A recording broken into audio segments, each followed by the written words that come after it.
1, 2, 3, 4.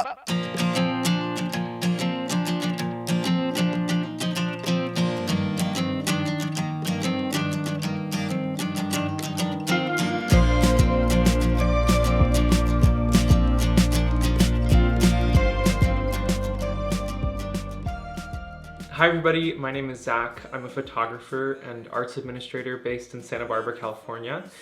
And in today's video, we are going to talk about getting started with studio photography. If you're watching this video, you probably have some interest in learning about where to even start when it comes to studio work. So learning studio photography can be intimidating, right? It's this thing that it's sometimes difficult to find information about. It's also something that I think you really need to get in yourself and just start practicing and working in the studio to really understand studio lighting and how it works. It can be a little bit intimidating. It can feel like it's unattainable.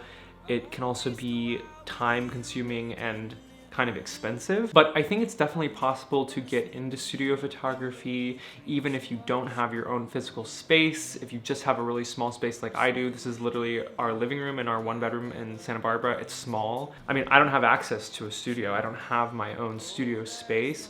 In a lot of my bigger shoots at the opera, I'm shooting at the theater or on location somewhere, but for the majority of my personal work, I do it, here in my apartment in like pre-COVID times. This would be the main space where I do all of my studio work. So I've had to find equipment that works for me. So let's talk about the components of the studio space, right? So you want to have your very clean backdrop. You want to have your studio light, and you want to have your camera, right? So all of these things are important for studio photography. Now, in the case of my backdrop, I have this seamless paper. This is just photo paper from a company called Savage, which you can get on Adorama or Amazon. And it is on a stand by Manfrotto, which is a company that produces a lot of really great photography gear like this stand. So you can put like any seamless backdrop on this, and it's pretty sturdy. So this support system for the seamless paper is really portable, and you can make it work with a variety of different size paper rolls. The one I have, the paper here, is about 5 foot.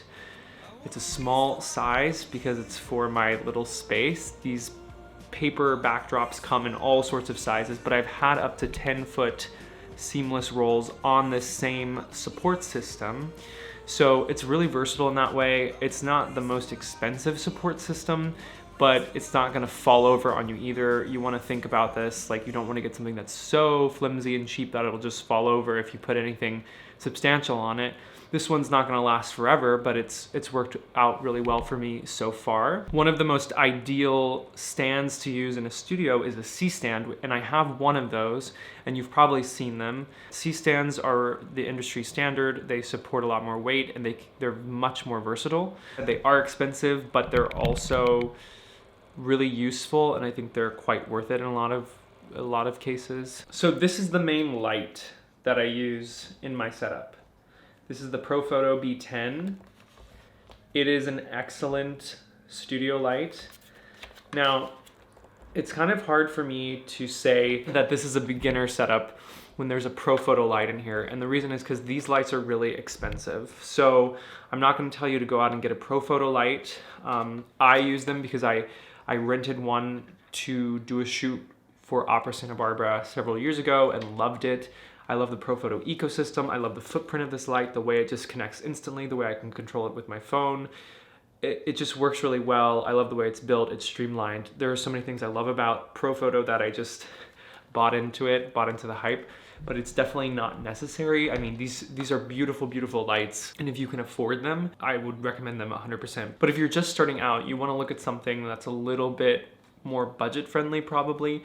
I know that Godox makes some great lights. I don't know enough about other brand strobes, so I'm sure there's plenty of information about it on YouTube or on the internet, so do your research and find a light that is going to work for you. So once you have your light, you need a light modifier, because you're not just going to fire off a hard light in the face of a subject. So that's what this is. This is a 41-inch umbrella, as you saw. This is a diffuser that just covers the umbrella to really soften the light even more. Umbrellas come in a variety of different sizes, colors. They have different depths as well, so you can really decide which one you like. When I was researching studio photography, I found a photographer named Sue Bryce, who's a Canon photographer who shoots with this really beautiful, gigantic umbrella setup that creates this gorgeous, gorgeous light. And I would love to have a couple of giant umbrellas in my studio, but it just doesn't make sense for me in the space. So I have this 41-inch umbrella, so that's something to consider. How big modifiers you need and how big modifiers can you fit in your space. Bigger modifiers will create softer light, but will they be practical for your space is the question. So for my one light setup, I typically always use the 41-inch deep white umbrella with a diffuser on my Profoto B10 on the C-stand, and I have it at like a 45-degree angle to the subject so it's not straight on. That's my typical setup for the studio. It's what I use a majority of the time because I think it creates a really beautiful, flattering light. If I'm going for a one light setup, works great. So strobes communicate with the camera via little controls that hook into the hot shoe, right? So this is one that Profoto makes. It's their air remote. And you can see on here that there are various buttons that will control the light. So if I turn this on, I can actually control my B10 from this little controller on my camera and tell it how bright, how dark I want it. I can test it. So you can see that there. It instantly communicates with my strobe. And when I take a photo, the flash will fire.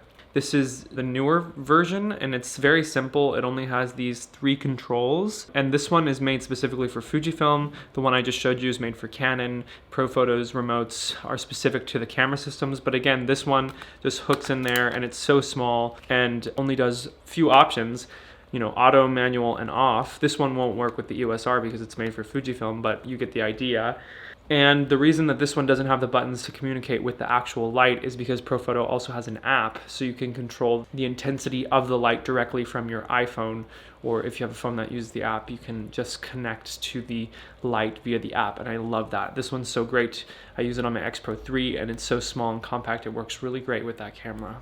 All right, so now that I've rambled on for far too long, let's take a few photos with the EOS R to see what this is all about. So typically when I'm shooting in the studio, I set my camera at shutter speed of 1/200, f8, and ISO 100. So that's what I have set up on my Canon EOS R. I'm using the 50mm L lens. And for the Profoto B10, I usually set it somewhere around 6 or 7. So I'm gonna set it to 7.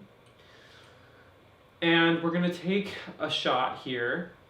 I'm just framing myself using the flip LCD screen and just pressing the shutter with my finger. You could also do this with your phone with the Canon app.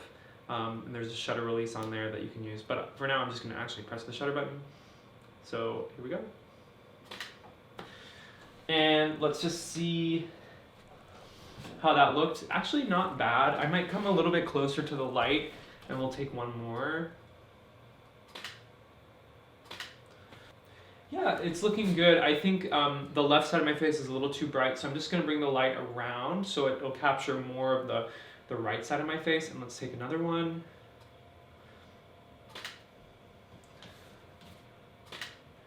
Yeah, and those are looking cool. So we're good with those. All right, so there you have it, a little bit of insight into how I make some of the studio work that I make.